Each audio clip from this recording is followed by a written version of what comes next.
I want the best people on my team, whether it's football or baseball or basketball, whatever. So the craziness of hiring people based on whatever reasons, other than being the best person for the job, is just crazy to me.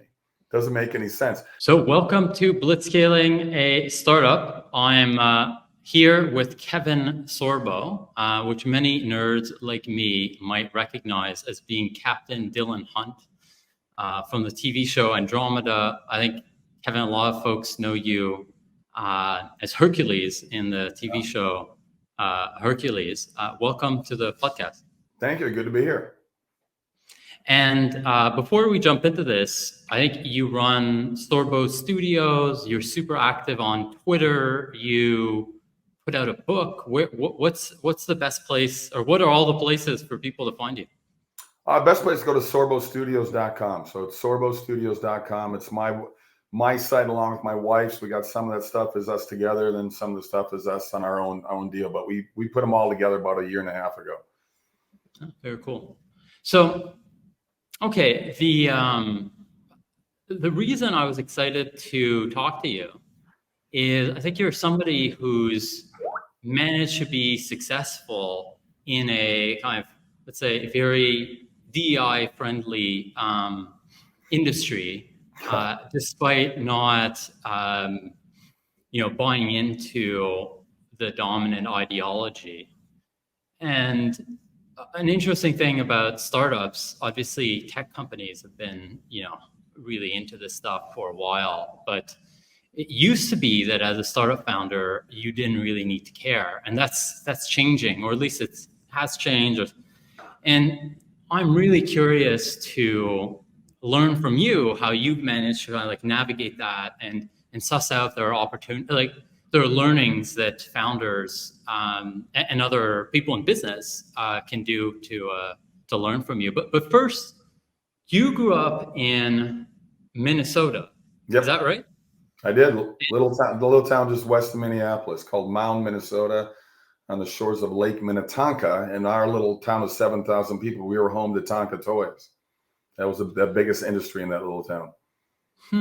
And what was it like to move from that type of environment into Hollywood? I assume it was an interesting transition. Well, I mean, I went after college. I went down to Dallas. I was at a theater group down in Dallas. Spent about 1.5 years in Dallas, and I was dating a pretty big time model at that during that year. And then before I was going to move to LA, she talked me into moving to Italy with her. And I said, I thought spending a summer in Italy would be kind of cool. So I went to Italy, and 3 months turned into 3.5 years. And I lived in Munich, I lived in Milan, I lived in Paris the most of the time, but I spent about 3 months in Zurich, another 3 months in London. And during that 3.5 years really helped me grow up, helped me mature, because it was like, I'm away from home now. I really am away from home. I'm on my own. I'm getting my own work. I signed with agencies. I did a lot of print stuff, but I did a lot of commercials. And I'd done a lot of commercials in Minneapolis during my college years already. So I already had that Screen Actors Guild, that SAG card that is so important to have as an actor, to be in the union, to be able to get up for auditions.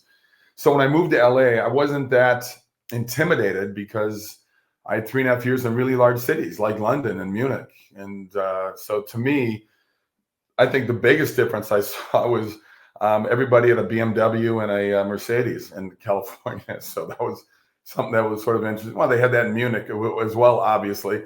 But it was, I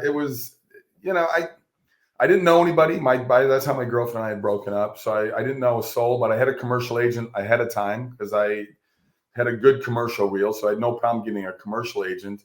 And I just, I got lucky. I met the right people at the right time, took the right classes in terms of acting classes, studied. I went after the toughest teachers to audition to give classes, because my dad taught all of us. I said, whatever you fear in life, whatever intimidates you, then face that forward. And that's what I did. So I studied with 3 different coaches over 6 years before I got Hercules. And it was good for me. And I stayed very busy with commercials and guest spots here and there and stuff. But obviously Hercules was my big thing that really got me going. I have a question about that. It's not really the topic I want to discuss, but I'm super interested. So my wife is a lawyer. She was an entertainment lawyer. So I've learned a little bit about the industry. One of those. Okay. Okay. Yeah. So right, I like what I understand from the entertainment industry is everybody's always going to parties and networking events and stuff like that. Like, is that what it's like? And like, why like do actually successful people just like put in the work and do work, or like what's up with that? Well, I had a double major in business when I was in college, and a friend of mine said when I left for LA, said, "Remember, it's called show business, not show." So I treated it like a business, and I busted my ass. And I'm not a party guy. I was pretty focused in my goal to have success within the industry. And I didn't get sidetracked by all that stuff. I'm not much of a Hollywood guy whatsoever. In fact, our last 10 years in LA, we lived 45 miles north of LA. We were way out of it. And so I always had excuses not to go to these parties because I didn't want to drive, quite frankly, in the horrible traffic of California.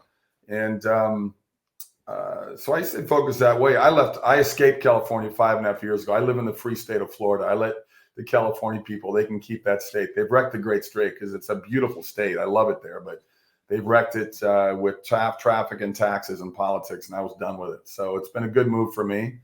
I stay busy. I shoot 3 to 5 movies every year, and I got three more lined up this year. I just finished shooting one up in Virginia.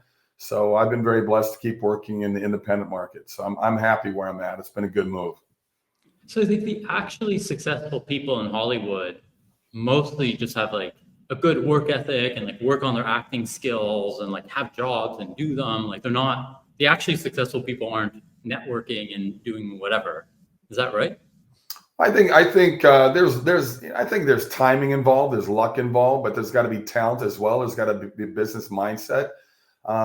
There's politics involved. I wasn't very good at playing Hollywood's politics, but yeah, you gotta put the time and you gotta put the effort in, and not be afraid of failure. Failure is a good thing. I think too many people give up too quickly on their goals in life because they fail once or twice and then they give up and they blame everybody but themselves.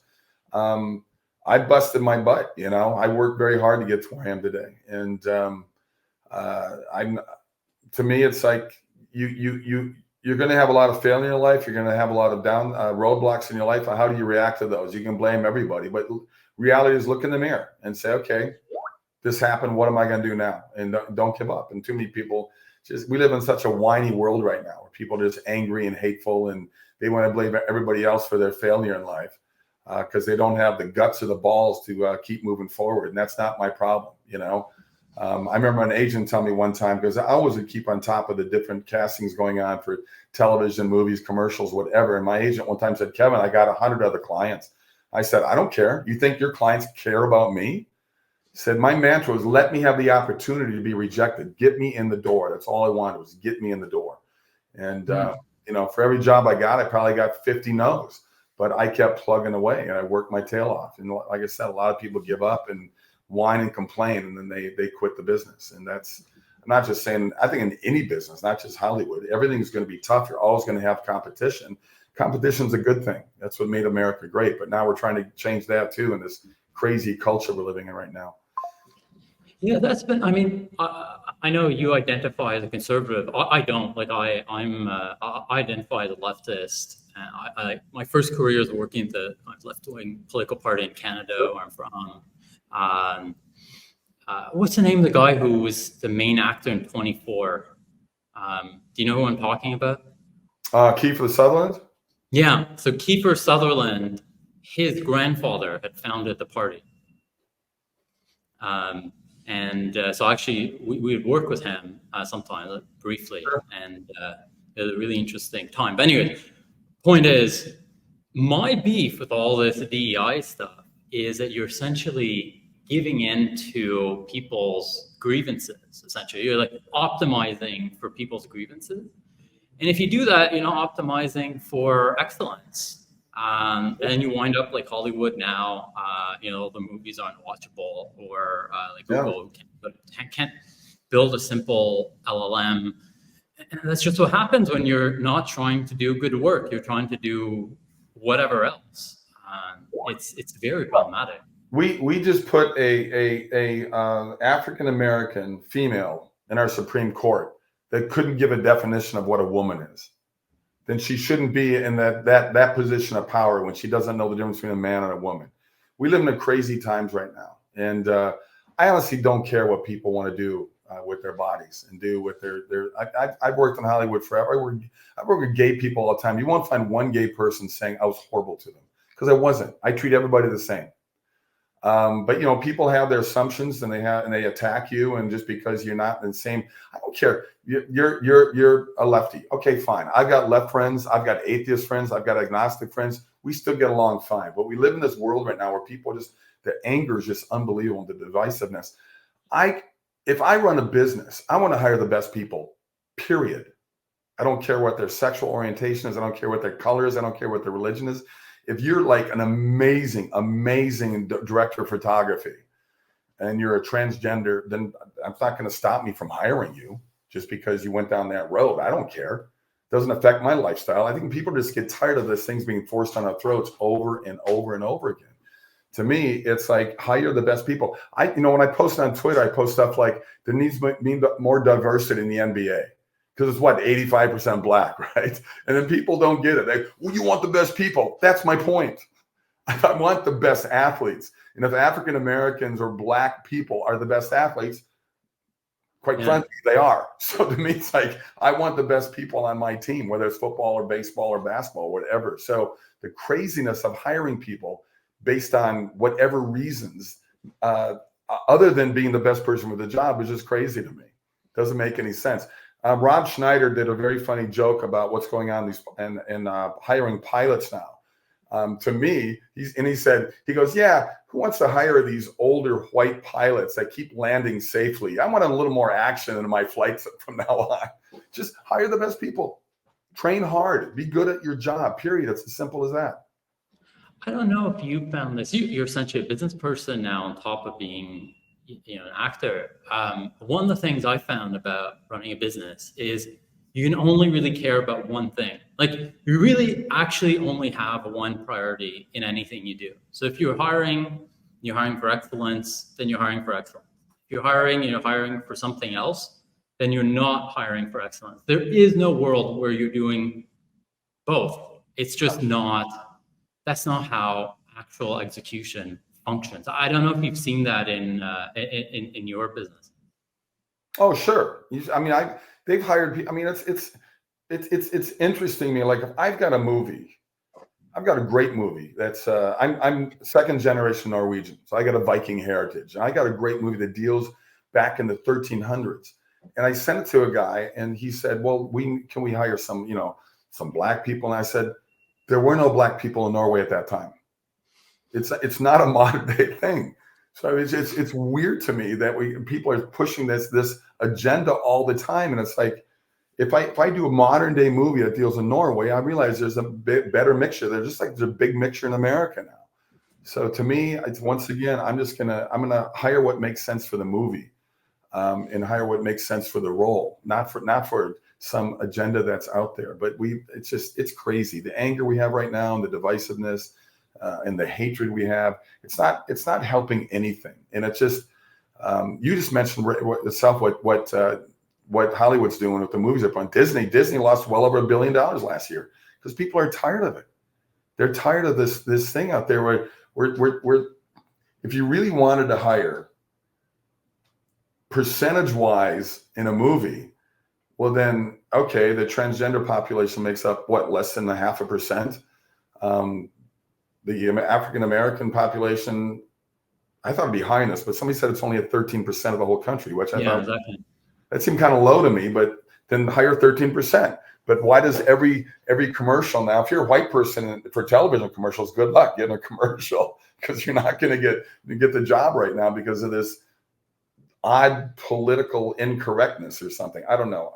It's just strange what we're doing out there right now. But I'm just going to keep doing the movies I do. And look, I just did a movie called Miracle in East Texas. It's a true story set in 1930. It's a wonderful movie. We shot up in Canada. Well, the movie deals with the race issue in 1930 during that time, during the Depression. And we hired as many blacks as we could find in that area. Calgary doesn't have a huge population of black people. People ask me, why did I shoot a movie about Texas up in Calgary? And I said, well, it's called show business. They have a much better tax structure, credit for you, and they have their dollar is so much weaker against the American dollar. Mm-hmm. It is called, why do you think people shoot so many movies in Georgia right now? Georgia is the #1 place for filming movies in America, because Hollywood knows it's called show business. If they're going to give them $100 million back in a $300 million movie, of course they're going to shoot in Georgia, because they're not going to get that break in California. I think the only thing shoots in California is sitcoms. I don't think they have that many 1-hour shows, TV shows that are shooting there. Most of them shoot up in Toronto or Vancouver right now. Interesting. Yeah, a lot of that has happened in the technology space as well, or in the middle, like it is happening now, where like newer stuff is just transitioning out, because man, a crappy apartment in Silicon Valley where I live is like $4,000. Yeah.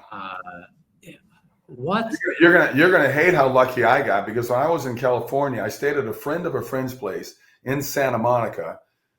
It was a married couple, and her cousin owned 3 apartment buildings in Santa Monica.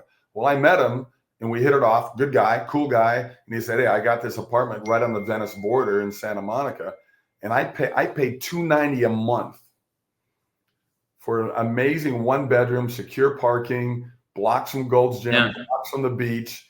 And I was there for 6 years until I got Hercules. And I think the highest I got up to was maybe $400 a month. And it was heavy. It was a great apartment. I mean, I loved it. To me, it was like I could have bought a house by then, but I was like, I don't know, I kind of like this.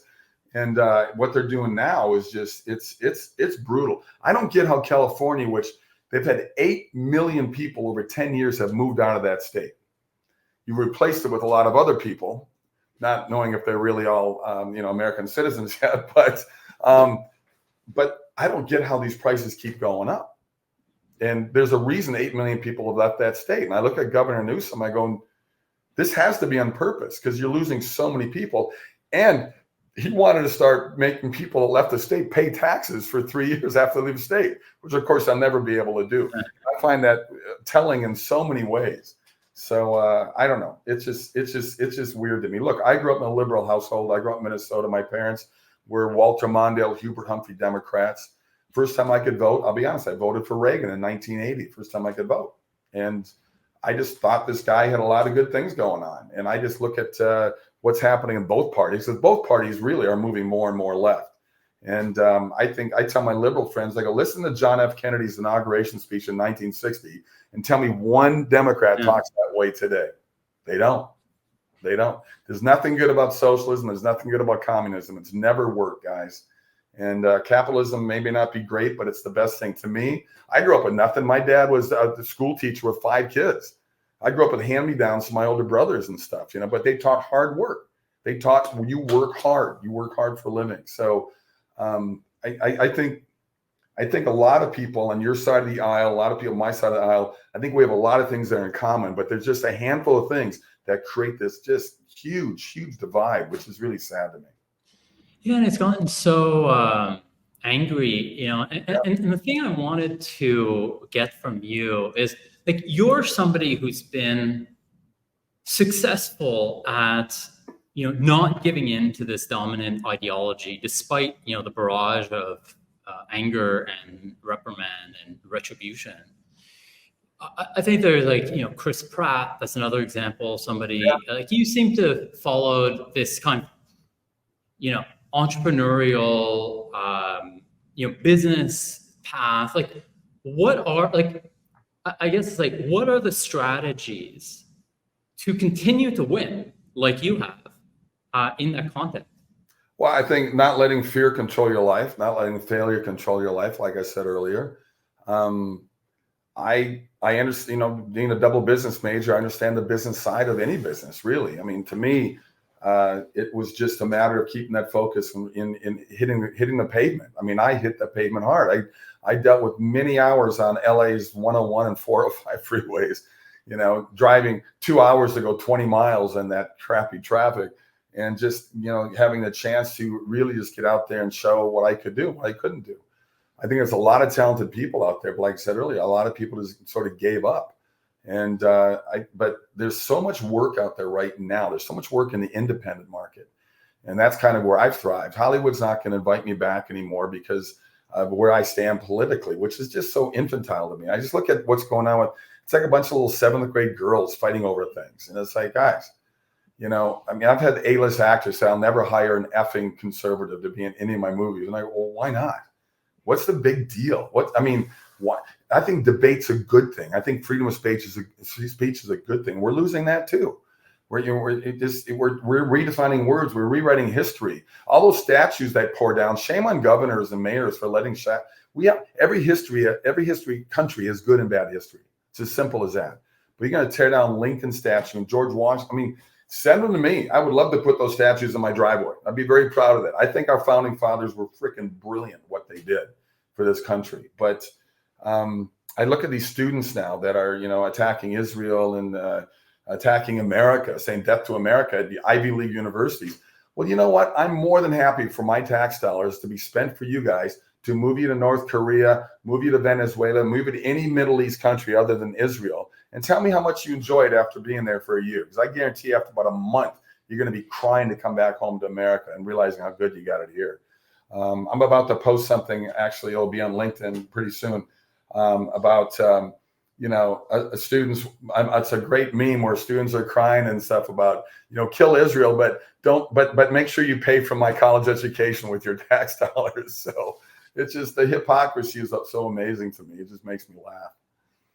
Have you found that there's, in your business, an opportunity for arbitrage, right? So for example, it's like hard to get a job in Hollywood because if you have a certain political beliefs or whatever, and that means that there are, talented people who have more difficulty getting a job than they should, and you can hire them. Like, is that a dynamic that you've seen? Oh, easily. Of course there is. I'm getting through Sorbo Studios. I'm getting resumes from lighting guys, from directors of photography, makeup artists, hairdressers, any side of the business on the other side of the camera. People saying, we love the movies you're doing. We want to work in one of your movies. Then I go online and look at the work they've done on these big $300 million movies. And I email them back and I go, dude, I do like $3 million budget movies. I can't afford you. They're going, no, I want my kids to be proud of some of the movies I'm doing. I'm totally in your camp. I just got to keep quiet about it. Every movie I've been doing the last 6-7 years, I get an actor, a director, a makeup person. Somebody comes up to me and says, hey, thanks for being a voice for us. And I go, well, be a voice for yourself. And I go, no, I can't be. I don't want to get banished like you did. And I go, look, I got blacklisted. I'm still making movies. Am I up for big budget movies or TV shows more? No, that's their infantile attack on me. But I'm still in the business because I love what I do. I love making movies. I love making movies that Hollywood used to make. Movies that have hope. Movies that have laughter. Movies that have redemption in them. They don't have to be a faith-based movie, but they're movies that Hollywood used to do that had positive things. Because I think more than anything, especially on the left, I think a lot of people are on both sides. They're looking for hope. They're looking for a light at the end of this dark, dark tunnel that we're living in right now. And I'm going to keep doing what I'm doing. And I hope people jump on board. I'm more than happy to hire these people that are like huge A-list people in the business.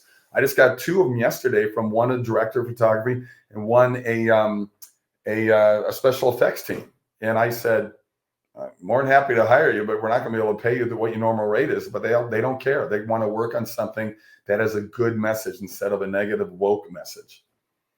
Yeah. You have to go. I do. I've got 2 movies coming out, and I've been doing a lot of publicity in these movies. I got a lot more traveling coming up. In fact, I got to go to Orlando here tomorrow. I'm at a film festival there, screening one of my documentaries, and then I've got to go into Dallas to do a bunch of promotional work. So August 2nd, I got a movie coming out called The Firing Squad. It's a true story set in Indonesia. About a prison in there. That's pretty. I'm in that with Cuba Gooding Jr.'s in it with me as well. And then I've got the Reagan movie coming out with Dennis Quaid. Dennis Quaid plays President Reagan. I plays Pastor. That opens at the end of August. And I've got 4 of the movies in post-production right now. So knock on wood, I'm staying busy. And people can find those on sorbostudios.com. Sorbostudios.com. That's the place to go. Yep. And then you're at ksorbs on Twitter, X, whatever it's called now. On X, Twitter, yes. I still say Twitter all the time too. So at ksorbs. If you want sarcastic truth, that's the place to go. Well, this has been, amazing opportunity, and thank you for joining us, Kevin. All right, all the best. Take care, and God bless everyone.